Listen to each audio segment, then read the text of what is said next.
The thing about being underestimated is that it gets old fast, real fast. And Fiona was already tired of it, and she hadn't even finished her first shift rotation yet.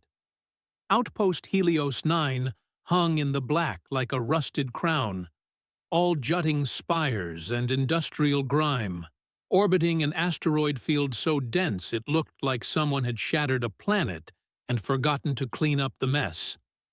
The Galactic Mining Consortium had built the facility to extract ultra-dense metamorphic ore, the kind of stuff that made starship hulls and planetary defense grids possible.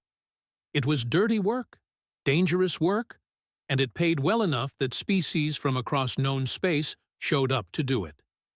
Humans, though. Humans were new to this party. 15 months. That's how long it had been since first contact, since humanity stumbled out of its little corner of the galaxy and realized, oh hey, we're not alone. And also we're apparently the cosmic equivalent of porcelain dolls in a universe full of sledgehammers. Fiona stepped off the transport shuttle and into the main hangar of Helios 9, her boots clanging against metal grating that had seen better decades. The air smelled like ozone and industrial lubricant, and the gravity felt just slightly off, like someone had dialed it to 0.9 and called it close enough. She carried a single duffel bag and a data tablet, looking for all the world like someone who'd wandered into the wrong building and was too polite to ask for directions. She was 34, average height for a human woman, with dark hair pulled back in a practical ponytail, and the kind of face that people forgot 5 minutes after meeting her. Which was fine. Fiona had never needed to be memorable.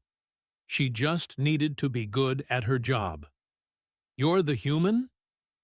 The voice came from above and to the left, chittering and clicking in a way that made Fiona's translator implant work overtime to render it into something resembling English. She looked up.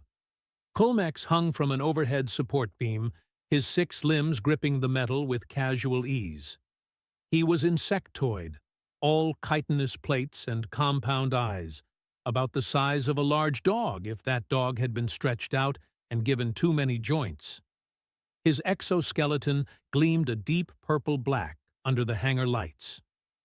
"I'm Fiona," she said, keeping her voice level. "Structural engineer. I'm assigned to—" "Yes, yes, I read the manifest." Colmex dropped from the beam, landing with a heavy thunk that would have shattered human ankles. He scuttled closer, head tilting in that unsettling way that suggested his neck had more range of motion than vertebrates were meant to possess. "They said they were sending a human. I thought perhaps they were joking. You people are so soft." Fiona had heard variations of this approximately 30 times since leaving Earth. She smiled politely. "I assure you, I'm qualified for the position." Qualified, perhaps. Durable? Kulamex's mandibles clicked in what her translator interpreted as laughter. "We shall see. Come, I'll show you to your quarters. Try not to break anything on the way, including yourself." Oh, this was going to be fun. The tour of Helios 9 was less a tour and more a running commentary on all the ways Fiona was probably going to die. The corridors were too cold for humans, except when they were too hot. The pressure differentials between sectors would rupture human eardrums if she wasn't careful. The radiation shielding was rated for most species, but humans, well, humans had that whole cancer problem, didn't they? So fragile, so delicate. Colmex introduced her to the rest of the primary crew in the operations center, a large circular room dominated by holographic displays showing the asteroid field and the station's various extraction operations. Uxfar, the safety officer, was reptilian and massive, easily 8 feet tall when he stood at his full height. His scales were a mottled green-gray, and his eyes were the color of old amber.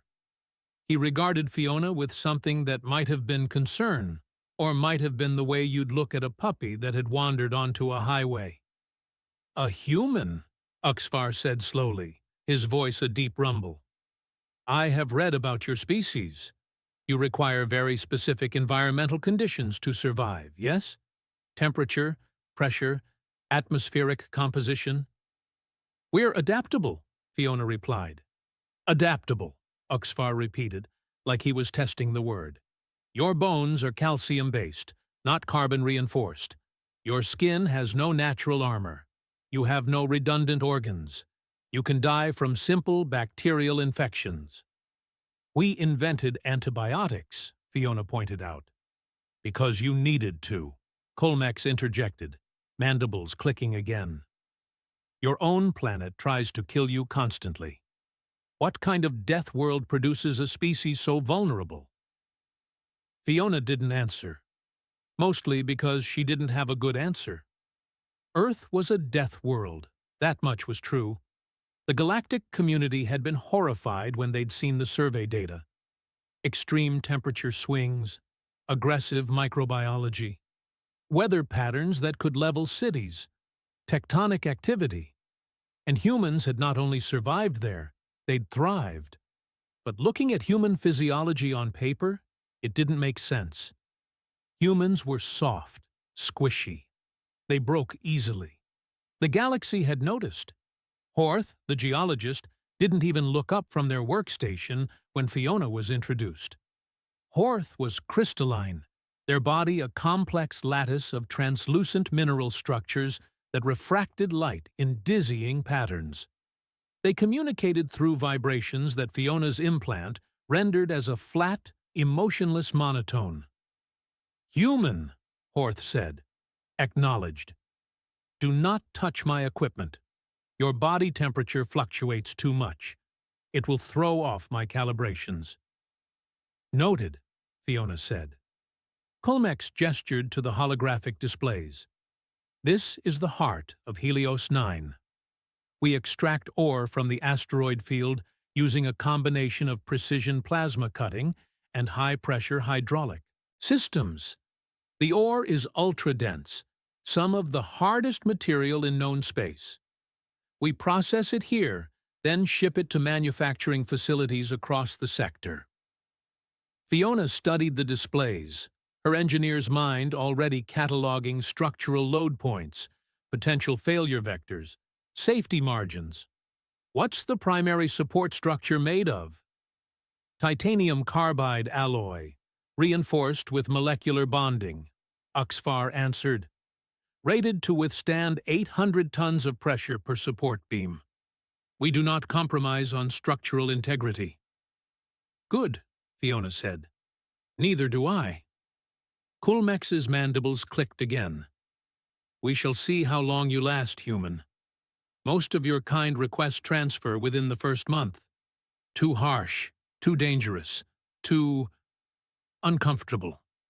Fiona met his compound eyes without flinching. "I'm not most of my kind." "They all say that," Colmex replied. The next few weeks fell into a rhythm. Fiona did her job, and she did it well. She ran structural analyses, optimized load distributions, identified potential failure points before they became actual failures. She was good at her job. She'd always been good at her job. But the comments never stopped. In the mess hall, she'd overhear conversations about human fragility. "Did you know they can die from falling down?" Just falling. Their bones snap like dried twigs. And their skin, you could puncture it with a writing stylus. Unbelievable. How did they even make it to space? In the corridors, crew members would give her a wide berth, like she was made of glass, and might shatter if they breathed too hard in her direction.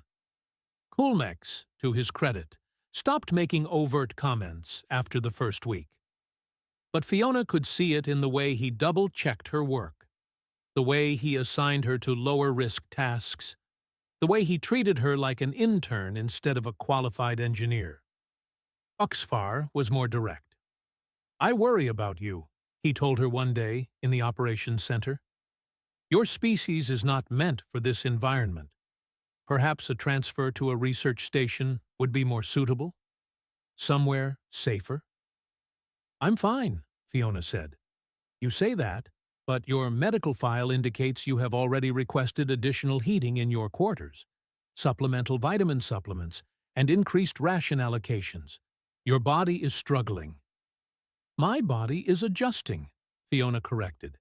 There's a difference. Oxfar's amber eyes studied her. I have seen the statistics. Humans have the highest injury rate of any species in the consortium, the highest medical claims, the highest transfer requests. You are not built for this work. Fiona took a slow breath. With respect, Oxfar, statistics don't tell the whole story. They tell enough, he replied. 3 weeks into her rotation, Fiona was running a routine structural inspection in Sector 12 when she heard it.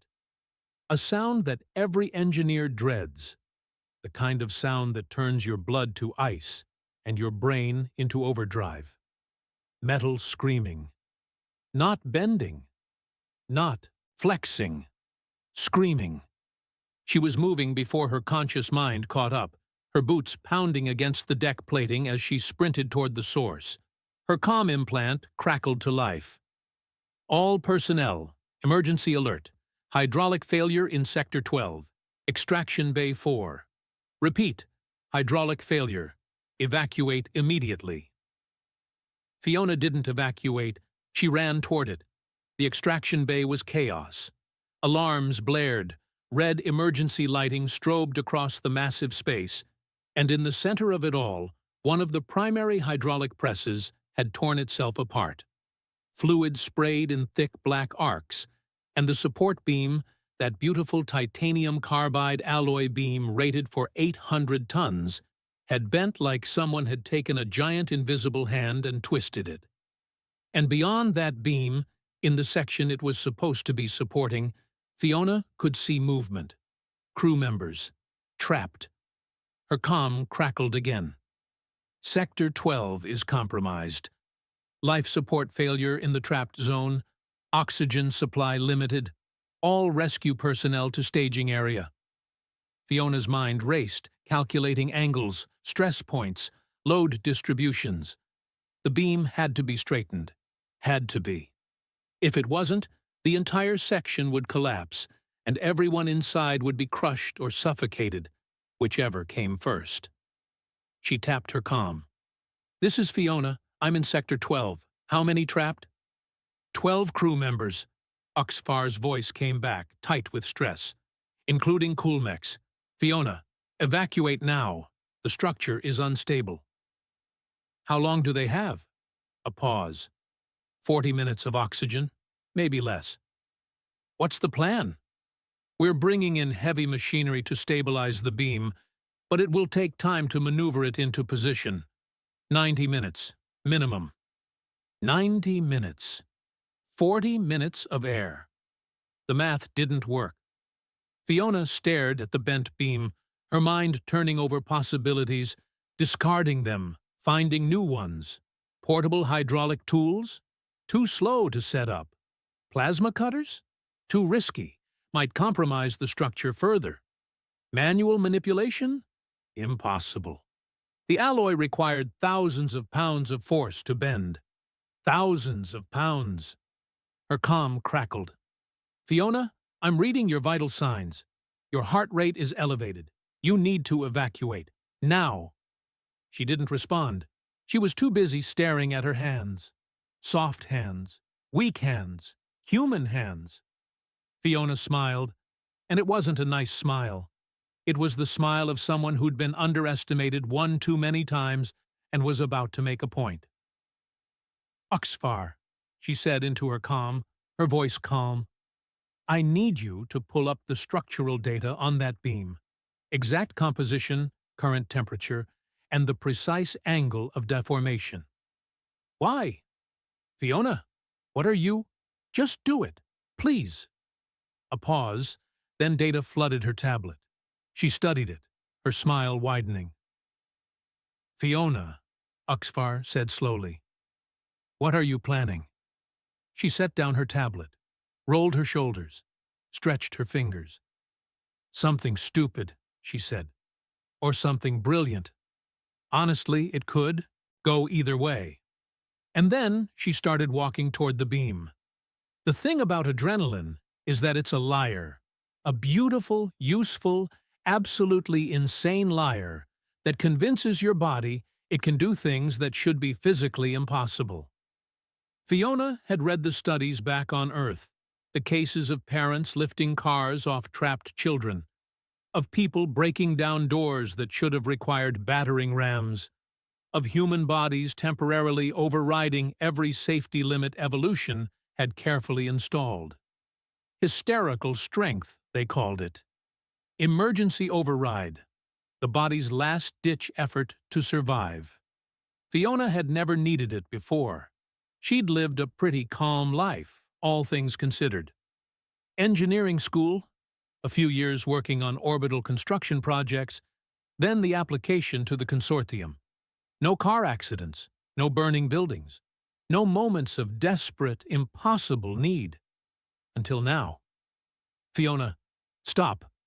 Uxfar's voice in her comm was sharp, commanding. You are walking toward a structural collapse zone. Return to safe distance immediately. She kept walking. The bent beam loomed ahead, a massive curve of alloy that had been straight an hour ago. It was beautiful, in a terrible way. The kind of beauty that came from watching something strong break. Fiona, I am ordering you to evacuate. Noted, she said, and kept walking. Her hands were steady. That surprised her. She'd expected them to shake, expected fear to kick in and make her reconsider this absolutely unhinged plan. But they were steady, and her breathing was even, and somewhere in the back of her mind, a little voice was saying, "This is the dumbest thing you've ever done." And another voice, louder, was saying, "But what if it works?" She reached the beam. Up close, it was even more massive than it had looked from a distance.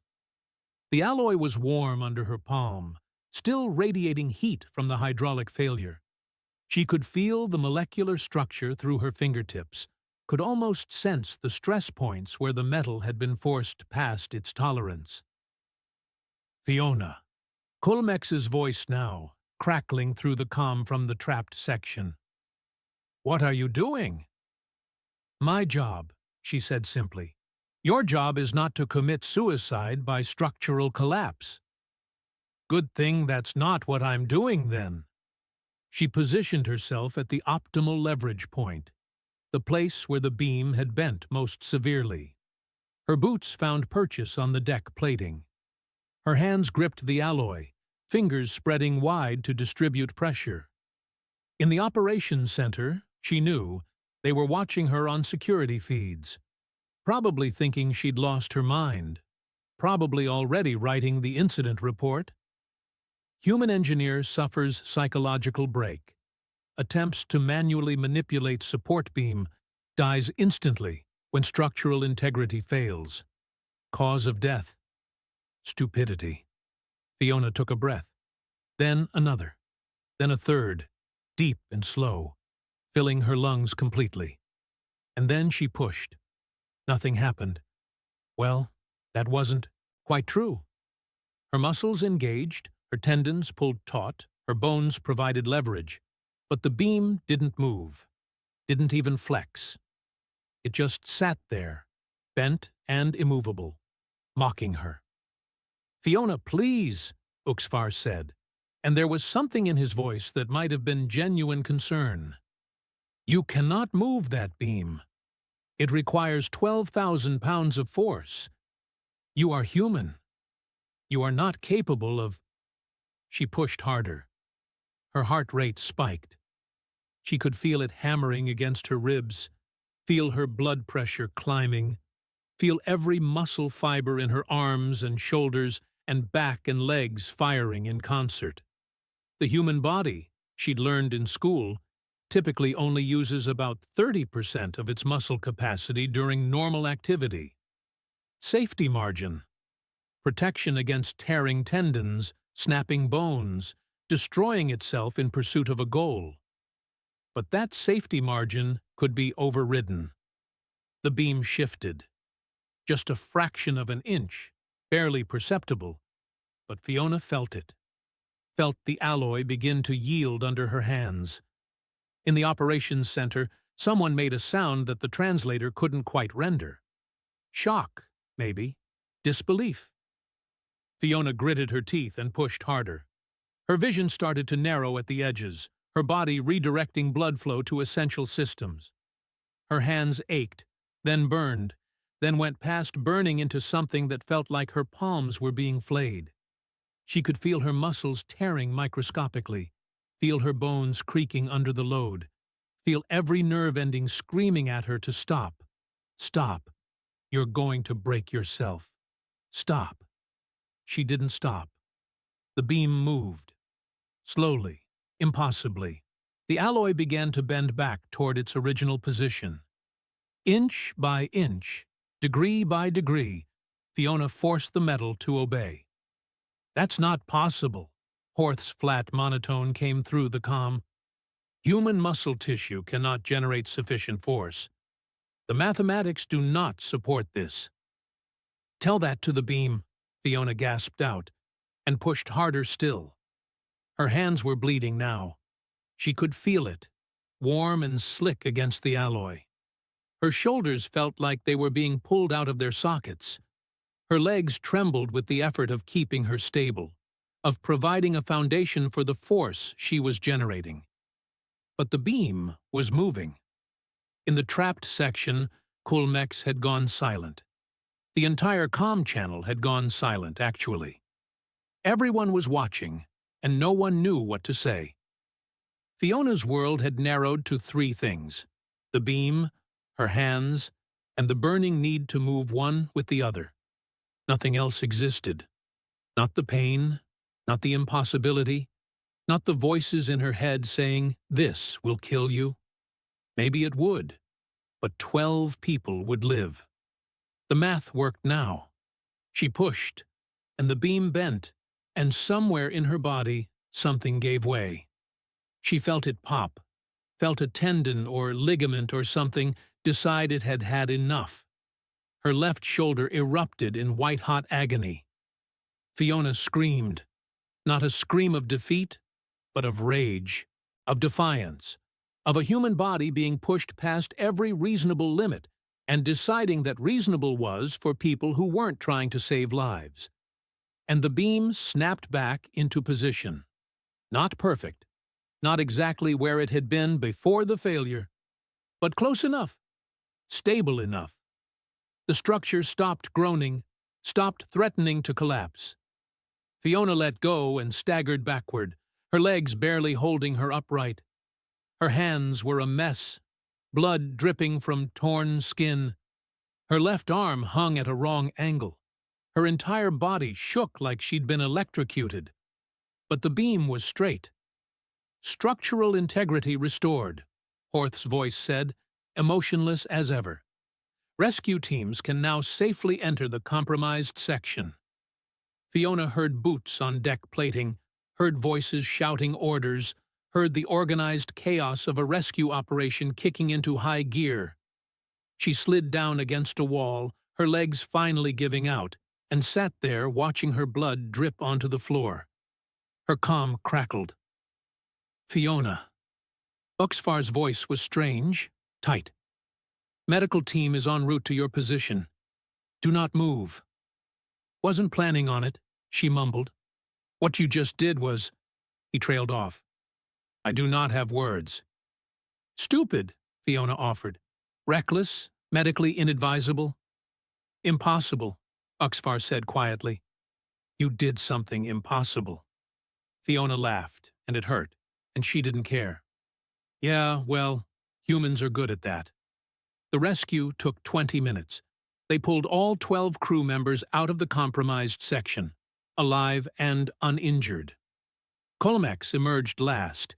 his compound eyes immediately finding Fiona where she sat against the wall. He scuttled over, moving with uncharacteristic hesitation. "You bent the beam." "Yep." "With your hands?" "Yep." "That should not be possible." Fiona looked up at him, at this insectoid foreman who'd spent 3 weeks treating her like she was made of spun sugar and wishful thinking. "You know what you said about humans being soft?" Colmex's mandibles twitched. "Yes. You were right. We are soft. Compared to most species, we're fragile as hell. Our bones break, our skin tears. We die from things that wouldn't even slow you down." She held up her ruined hands. "But soft doesn't mean weak, and fragile doesn't mean helpless. You forgot to ask the important question. Which is? How did something so fragile survive on a death world?" Fiona smiled, blood on her teeth. "The answer is, we got really, really good at not dying, even when we should." The medical team arrived then, and Fiona let them fuss over her, let them scan her with instruments that beeped disapprovingly at her vital signs. But she kept her eyes on Colmex, watched him process what he'd just witnessed, watched him realize that maybe, just maybe, he'd been wrong about humans. The medical bay on Helios 9 smelled like antiseptic and something vaguely floral that Fiona's translator implant unhelpfully identified as calming pheromones for species group 4B. Humans were not species group 4B. The smell just made her nauseous. Dr. Fex loomed over her, all 6 feet of amphibious bulk, her skin a mottled pattern of blue and green that shifted colors based on her mood. Right now, she was cycling through shades that Fiona's implant translated as concerned, baffled, and mildly horrified. "Explain to me again," Fex said, her voice bubbling up from somewhere deep in her chest, "how you are not dead." Fiona sat on the examination table, her hands wrapped in regenerative bandages that hummed softly as they worked. Her left shoulder had been relocated, stabilized, and was currently being held together by a combination of medical gel and what Fex had called optimistic thinking. "I bent a beam. We covered this. You bent an alloy beam rated to withstand 800 tons of pressure. With your hands. Your soft, calcium-based, entirely inadequate hands." Fex's skin flashed a color that the implant rendered as existential confusion. "I have your medical scan results. Do you know what they show?" "That I need a vacation?" "Muscle tears, extensive muscle tears, ligament damage, tendon strain, microfractures in both radius and ulna bones. Your left rotator cuff is partially detached. You have elevated stress hormones, depleted electrolytes, and your body temperature spiked to levels that should have caused neural damage." Fex leaned closer, her large eyes unblinking. "And yet, you are sitting here, conscious, coherent, and making jokes. Any other species would be in critical care. Most would be dead." Fiona shrugged with her good shoulder. "Humans are hard to kill." "Evidently." Fex manipulated a holographic display, pulling up comparative anatomy charts. "I have been studying your species since you arrived. The medical literature describes humans as fragile, prone to injury, requiring extensive environmental controls. But this," she gestured at Fiona, "this does not match the literature." "Maybe the literature is incomplete," Fiona suggested. "Or, perhaps," Uxfar's voice rumbled from the doorway, "we have been asking the wrong questions." The safety officer ducked through the entrance, his massive frame barely fitting through the medical bay door. He carried a data tablet and wore an expression that Fiona was learning to recognize as his "I have been researching, and now I am concerned" face. "I have been reviewing Earth's biological survey data. Uxfar continued, moving to stand beside Fex. The initial reports focused on human vulnerabilities, lack of natural armor, susceptibility to disease, limited environmental tolerance. But I decided to examine the data from a different angle. Which is? Fex asked. Survival mechanisms. Uxfar pulled up a holographic display. Earth is classified as a Class 9 death world. Extreme temperature variations, aggressive microbiology, high tectonic activity, dangerous megafauna. Most species that evolve on such worlds develop physical defenses, armor plating, venom, size, speed. Humans developed none of these. We noticed, Fiona said dryly. Instead, Uxfar continued, humans developed something more insidious. Adaptability. Your species can survive in temperature ranges that would kill most life forms. You can consume and digest an absurd variety of organic matter. Your immune system is— He paused, searching for words. Aggressive. Violently aggressive. It attacks threats with such ferocity that it sometimes damages your own body in the process. Autoimmune disorders, Fiona confirmed. Yeah, our immune system is kind of paranoid. And then there is this. Uxfar highlighted a section of data. Your muscular system. Human muscles are not particularly strong compared to other species of similar size. But they have an unusual property. Under extreme stress, your body can temporarily disable its own safety limiters.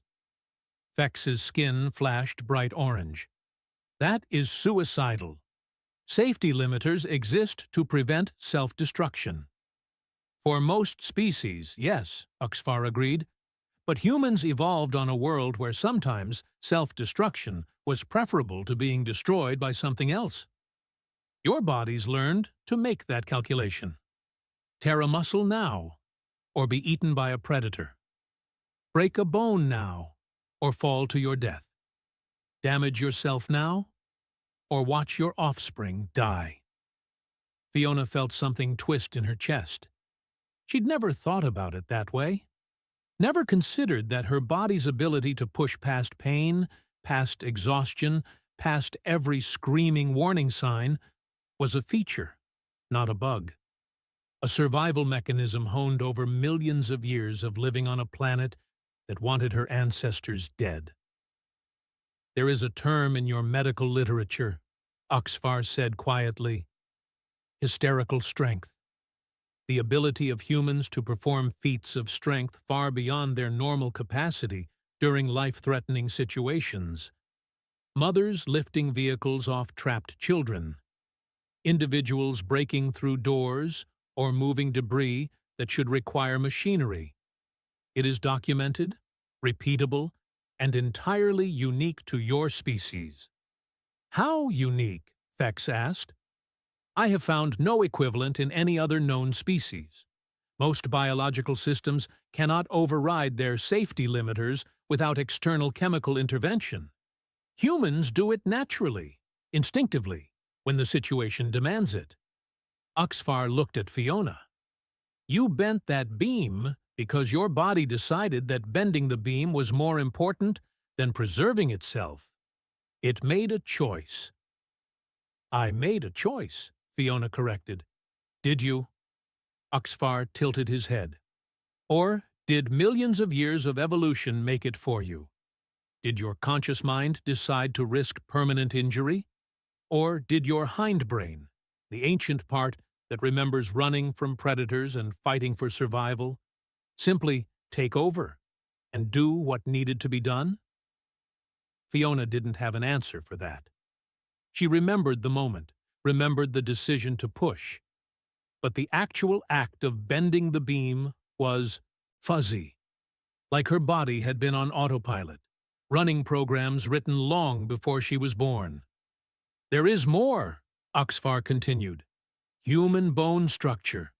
Your bones are not as dense as most species, but they are designed for impact absorption. They flex before they break. Your tendons and ligaments have redundant attachment points. Your skeletal system is optimized for leverage and tool use. You are not built to be strong. You are built to use strength efficiently. Persistence hunters, Fiona murmured. That's what the anthropologists called us. We didn't outrun our prey. We just kept following it until it collapsed from exhaustion. And then you killed it with tools, HFY said. Because you were smart enough to realize that you did not need to be the strongest predator. You just needed to be the most stubborn. Fex's skin had cycled through several colors and settled on a pale green that the implant translated as thoughtful. This explains much. The injury rates, the medical claims, the constant environmental complaints. We have been treating humans as fragile because you appear fragile. But you are not fragile. You are, what is the word? Expendable. I prefer resilient, Fiona said. You damage easily but repair quickly, Fex continued, warming to the topic. Your healing factor is remarkable. Broken bones knit in weeks, torn muscles regenerate. Even your skin, which seems so vulnerable, can heal from extensive damage with minimal scarring. You are designed to be injured and survive. We're designed to take a beating and keep going, Fiona agreed. It's kind of our thing.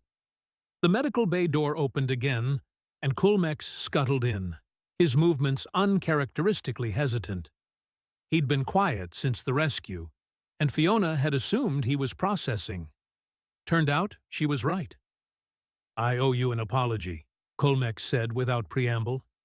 I have spent 3 weeks treating you as incompetent, because I believed you were fragile. I was wrong. You weren't entirely wrong, Fiona pointed out. I am fragile. Compared to you, compared to most species here, I'm made of tissue paper and hope. But you bent the beam. Yeah. How? Kulmex moved closer, his compound eyes studying her with new intensity. I have been running calculations. The force required, the leverage, the structural stress. Even accounting for optimal positioning and technique, you should not have been able to move that alloy. Your muscle mass is insufficient. Your skeletal structure is inadequate. The mathematics do not work. The mathematics don't account for desperation, Fiona said. Or adrenaline. Or the fact that 12 people were going to die if I didn't at least try. So you simply decided to do the impossible? Pretty much, yeah. Kulmex's mandibles clicked, but this time it didn't sound like laughter. It sounded like respect. I have worked with hundreds of species across dozens of stations. I have never seen anything like what you did. Most beings, when faced with an impossible task, accept the impossibility. They wait for proper equipment, for backup, for someone else to solve the problem. You just did it. Because I had to, Fiona said simply. That's the thing about humans. We're really good at doing things we have to do, even when we shouldn't be able to. Your species survived a death world not by being the strongest or the fastest, HFY said, but by being too stubborn to die. And too stupid to know when to quit, Fiona added with a tired smile. Fex made a bubbling sound that might have been laughter. I am updating the human medical protocols. Clearly, our current understanding is insufficient. If one human can bend alloy beams, what else are your species capable of? Honestly, Fiona looked at her bandaged hands. I have no idea. We're still figuring that out ourselves. 15 months ago, we thought we were alone in the universe. Now we're out here bending metal and confusing doctors. Give us a few years. We'll probably surprise you again. I do not doubt it, HFY said quietly. Kulmex scuttled toward the door, then paused. Fiona, when you are healed, I would like to properly train you on the heavy equipment. I believe I have been underutilizing your capabilities. I'd like that, Fiona said.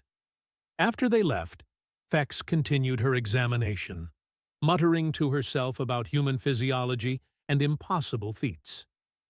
Fiona let her mind wander, thinking about Earth, about evolution, about the long chain of ancestors who'd survived impossible odds to get her here. Soft, yeah. Fragile, absolutely. But humans had survived ice ages and plagues and predators and each other. They'd walked out of Africa and spread across a hostile planet, adapting to every environment, overcoming every obstacle. Bending one alloy beam? That was nothing. That was just Tuesday.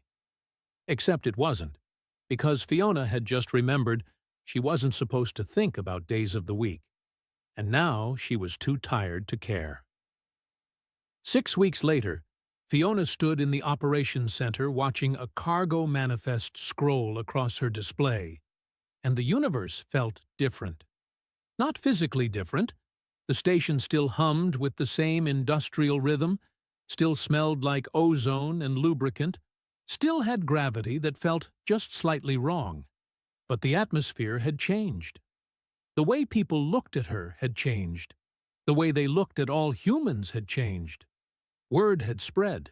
Of course it had. You can't have a human engineer manually bend a support beam and expect that story to stay contained.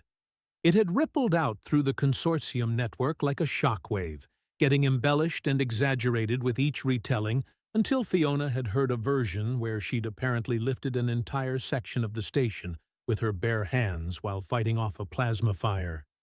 She'd tried to correct that one. Nobody believed her. "Morning, Fiona," Uxfar rumbled, ducking into the operations center. He carried 2 containers of what passed for coffee on Helios 9. He'd started bringing her one every shift. She hadn't asked him to. He just did. "Morning," she replied, accepting the container. The coffee was terrible, but it was caffeinated, and that was what mattered. "I have been reviewing the incident reports from other consortium facilities," Uxfar said, pulling up a holographic display. "There have been interesting developments." "Oh?" Outpost Meridian 6 reported that a human technician repaired a critical coolant leak by holding the damaged pipe together with his hands for 40 minutes, while the system cycled down. The pipe temperature was hot enough to cause third-degree burns. He held it anyway. Fiona winced. "That's going to scar?" He returned to duty 3 weeks later, full recovery. Uxfar scrolled through more reports. Station Kepler 88 had a human security officer who subdued an intoxicated Corthian, a species that outweighs humans by a factor of 3 and has natural armor plating. She used what the report calls leverage and applied joint manipulation. The Corthian required medical attention. She did not. "Sounds like she knew martial arts," Fiona said. "Humans have been figuring out how to fight bigger opponents for thousands of years. You learn to use physics instead of strength." "And here," Uxfar continued, "mining platform Osiris-12 reports a human geologist who fell 6 meters onto solid rock. Fractured ribs, collapsed lung, internal bleeding. He stabilized himself, called for help, and remained conscious until medical arrived. He is expected to make full recovery." "Expected" being the key word, Fiona pointed out. "We're tough, not invincible." "The pattern is clear, though," Uxfar said. "Humans are being underestimated across the consortium. We see your vulnerabilities and assume weakness. We do not see your adaptations." "To be fair, we didn't advertise them," Fiona said. "The first contact team was probably trying to seem non-threatening. Hard to do that when you're explaining that humans can temporarily override pain, ignore injuries that would incapacitate other species, and have a documented history of surviving things that should absolutely kill them. Perhaps honesty would have been preferable to diplomacy." "Maybe," Fiona sipped her terrible coffee. "But would you have hired me if you'd known what humans were capable of?" Uxfar considered this. "I do not know. Fear can be as limiting as underestimation.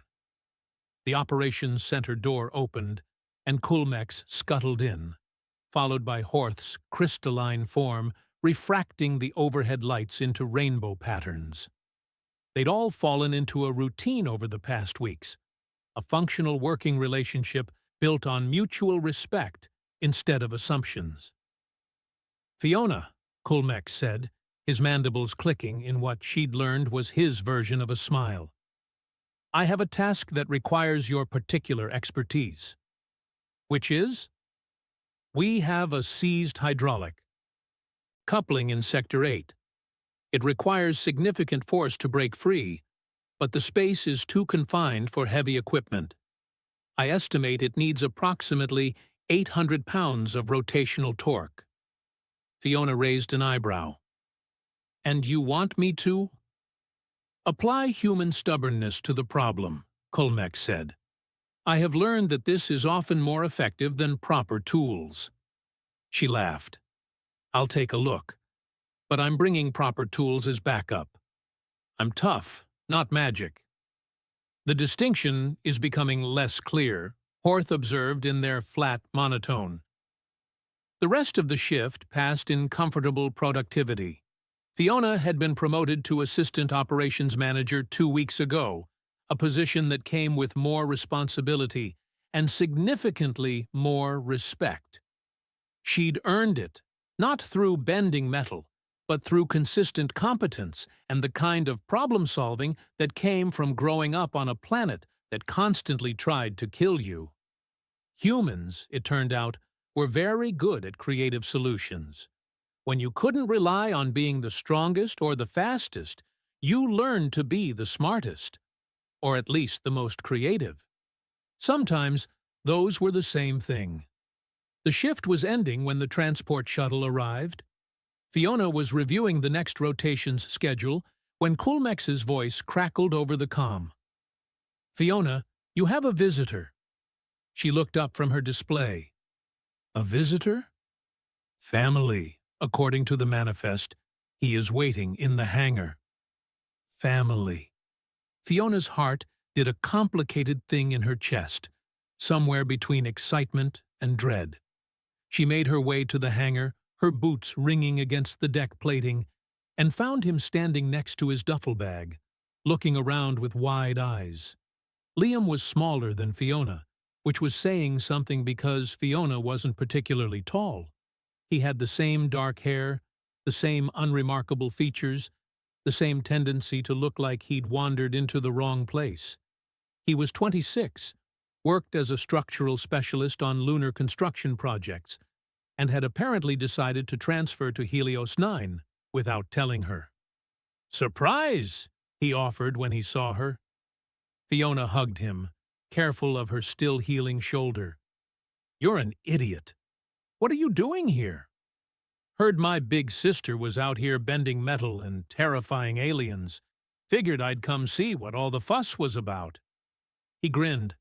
"Also, the pay is better than Luna. Significantly better." "The pay is hazard compensation," Fiona said. "Because it's hazardous." "I'm aware." Liam hefted his duffel. "So, where do I bunk?" Kulmex had followed Fiona to the hangar, and now he scuttled forward, studying Liam with his compound eyes. "Another human. You are Fiona's sibling?" "Liam," he said, extending a hand. "Structural specialist. Pleased to meet you." Kulmex regarded the offered hand with what might have been amusement. "I am Kulmex, operations foreman.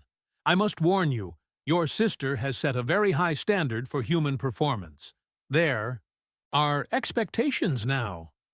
"Oh, I'm aware," Liam said cheerfully. "She sent me the incident report. Very impressive. Though between you and me, I'm pretty sure I could have bent that beam faster." Fiona elbowed him. "Don't start." "What? I'm just saying. Competitive powerlifting, 3 years running. I've got at least 20 pounds of muscle on you. And I've got 6 years of experience and common sense, which you clearly lack." Kulmex's mandibles clicked rapidly. "You are both insane." This is a family trait? Pretty much, Fiona and Liam said in unison. Uxfar arrived then, ducking through the hangar entrance.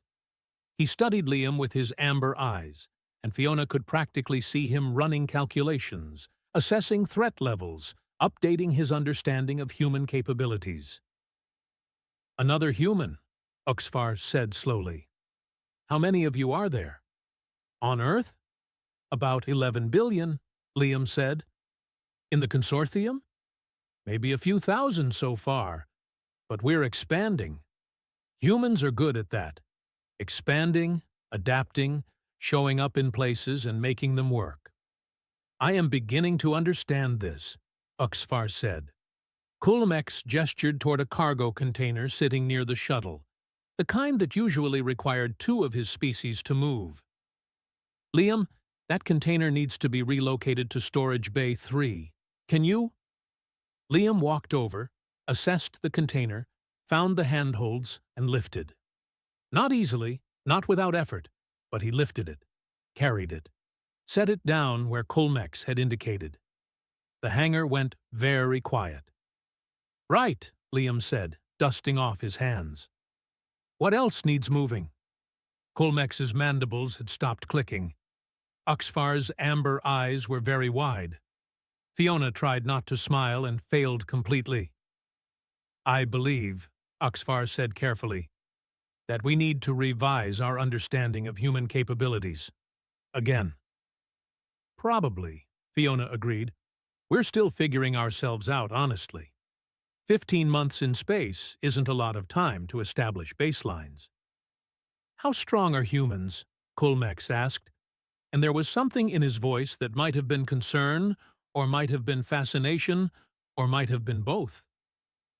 Fiona looked at her brother, thought about the beam she'd bent, thought about all the humans scattered across consortium space who were probably surprising their alien colleagues in similar ways.